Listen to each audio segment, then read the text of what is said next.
ሰላም ይህ ቃና ዜና ቅምሻ ነው። የዕለቱ ዋና ዋና ዜናዎች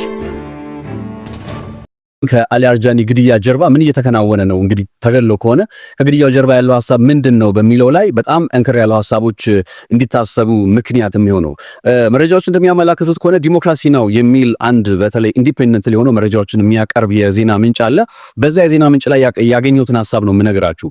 አሊ አርጃኒ ይባላል። አሊ አርጃኒ በወርሃ ታህሳስ ወይም አሁኑ የእስራኤል የአሜሪካና የኢራን ጦርነት ከመጀመሩ ከጥቂት ሳምንታት በፊት ማለት ነው እንዳልኳችሁ ዲፕሎማሲያዊ የሆኑ ሰው ናቸው። በምክክር በውይይት የሚያምኑ ሰው ናቸው ብዬ ለቅድም ይሄ ካራክተራቸውን ይሄ ባህሪያቸውን ሊገልጽ በሚችል መልኩ አሊ አርጃኒ በወርሃ ታህሳስ አሜሪካ ውስጥ ከሚገኙ የአሜሪካ ከፍተኛ ባለስልጣናት ጋር በተለይ ከኢራን የኒውክሌር መርሃ ግብር ጋር በተገናኘ የመወያየትና የመነጋገር እቅድ ነበራቸው ነው የሚባለው። ቀደም ብሎም ደግሞ በወርሃ ታህሳስ ላይ ያንን ከፍተኛ የአሜሪካ ባለስልጣን አግኝተዋል፣ በስልክ አግኝተው ተነጋግረዋል ነው የሚባለው። ማለትም ይሄ ሰውዬ እንግዲህ ከእነ አሜሪካ ጋር ተቀራርቦ መስራት የሚችል አይነት ወይም ይነጋገር ነበረ። ወርሃ ታህሳስ ላይ ከአሜሪካ ባለስልጣናት ጋር መልእክት ይለዋወጥ ነበር ከተባለ ከዚህ በኋላ እንግዲህ እነ አሜሪካ በቀጣይ ከኢራን ጋር ሊኖራቸው በሚችለው አካሄድ ላይ ምናልባት ታሳቢ ሊያደርጉ የሚችለው ከዛው ከአገዛዝ ውስጥ ሆኖ እንደ አሊ አርጃኒ አይነት ሰው በዲፕሎማሲ የሚያምን በንግግር የሚያምን ሆኖ ከነሱ ጋር መቀራረብና መነጋገር የሚችል አይነት ሰው ነው ሊፈልጉ የሚችለው። ይህንን ሰው ምናልባት እስራኤል በዚህ ጦርነት ላይ ያው አሜሪካና እስራኤል በተወሰነ መልኩ ልዩነት አላቸው አይደለ? እና አሜሪካ ጦርነቱን አሁን ማቆም አለብን የሚል ድምጽን አንዳንዴ ያሰማሉ። ቢኮዝ አላማዎቻችንን ሁሉ አሳክተናል ይላሉ። በሌላ ጊዜ ደግሞ ኔታንያሁ ይመጡና የኛ እቅድ እስካልተጠናቀቀ ድረስ ይህ ጦርነት አይቆምም ይላሉ። እንደምታውቁት ዶናልድ ትራምፕ ጫና ውስጥ ነው ያሉት። አሁን በተለይ የሆርሙዝ ሰርጥ የሚባለውን የንግድ መስመር ለማስከፈት የገቡበት ማት በጣም ከባድ ነው። አጋር የሚሏቸው የሰሜን ጦር ቃል ኪዳን ድርጅት ኔቶ አባል ሀገራት እንኳን ጀርባቸውን እስከሚሰጡ ድረስ በዚህ ጉዳይ ላይ በትላንትናው ዕለት የሰራሁት ዘገባ አለ። በመለስ ብላችሁ ልትመለከቱት ትችላላችሁ። ኢራን የመከፋፈል የአውሮፓ ሀገራትን ወይም የምዕራቡ ዓለም ሀገራትን እየከፋፈለች ነው ወይ በሚለው ጉዳይ ላይ የሰራሁት ዘርዘር ያለ መረጃ አለ።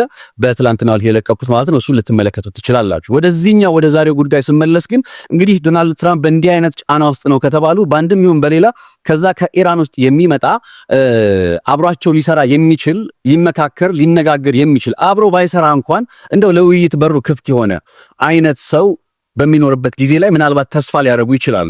ታዲያ አሁን ይህ ጥቃት ዛሬ መፈጸሙ በአንድ መልኩ እስራኤል በሁለቱ ሀገራት መካከል ያለ የመነጋገር ተስፋ ለአንዴና ለመጨረሻ ጊዜ ለመቆረጥ ያለመችበት አይነት ጥቃት ነው ወይ የሚል አይነት ድምጽ እንዲሰማ ምክንያት ሆኗል ነው የሚለው በዲሞክራሲ ናው ላይ የወጣው ሐሳብ። ሌላኛው ከዚህ ጋር ተያይዞ የሚነገረው ነገር ደግሞ እስራኤል ባለፉት ጊዜያት የኢራን አስተዳደርን እንዲህ በአጭር ጊዜ ውስጥ እንደምታፈራርሰው ታሳቢ አድርጋ በርካታ ዘመቻዎችን አከናውናለች።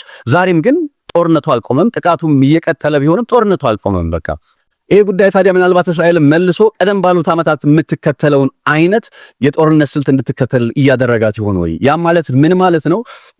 መሪዎችን አነጣጥራ የምትገልበት ያንን በማድረግ የአገዛዙን አቅም የምታዳክምበት መንገድን ታስባለች እና ወደዛ ስትራቴጂ ተመልሳለች ወይ የሚለው ጥያቄ እንዲነሳባት ምክንያት ሆኗል። ምንም እንኳን ይሄ ጉዳይ አለመሳካቱን ያው አያቶላን ተገደለች በኋላ ኢራን በምናየው መልኩ ቀጥላ እያየን ነውና አለመሳካቱን በግልጽ ብናይም እስራኤሎች ግን ከዚህ ሐሳብ ጋር አሁንም አብረው እየቀጠሉ ነው ወይ የሚለው ሐሳብም እንዲነሳ ምክንያት ሆኗል። ከአሊ አርጃኒ ጋር ተገናኝቶ በዛሬው ዕለት የተሰማበት ጉዳዮች እነዚህ ናቸው። ወደ በኋላ አዲስ ነገር ካለ ይዤላችሁ እመጣለሁ። ሰብስክራይብ አድርጉ፣ ፎሎ አድርጉ፣ ኮፒ ሊንክ አድርጉ፣ ሼር አድርጉት። መረጃው ለብዙዎች እንዲደርስ ሬድ ሲ ፖስት በዩቲዩብ ላይ በዚህ መልኩ ይገኛል።